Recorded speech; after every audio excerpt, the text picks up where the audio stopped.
Panzer IV.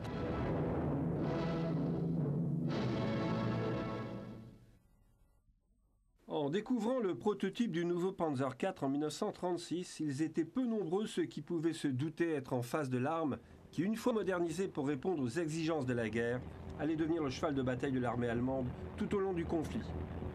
Comme il avait été envisagé dès le départ, le rôle du Panzer IV était celui d'un char de soutien. Il devait prêter main forte au Panzer III plus petit et plus léger, qui allait quant à lui constituer l'épine dorsale des nouvelles Panzer Division formées à la fin des années 30. La suite des événements allait prouver que la Wehrmacht, en concevant le Panzer IV avec une caisse et une tourelle plus grande, avait d'une manière fortuite créé une machine dont le potentiel dépassait celui du Panzer III. En conséquence de quoi, ces derniers plus nombreux allaient devenir obsolètes en tant que chars de combat dès la fin de l'année 42 et laisser leur place au Panzer IV.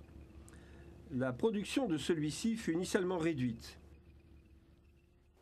Il participa fréquemment aux défilés militaires en Allemagne, mais seulement 211 exemplaires avaient été construits lorsqu'Hitler donna l'ordre d'envahir la Pologne, et les Panzer IV et leurs équipages connurent le baptême du feu au matin du 1er septembre 1939.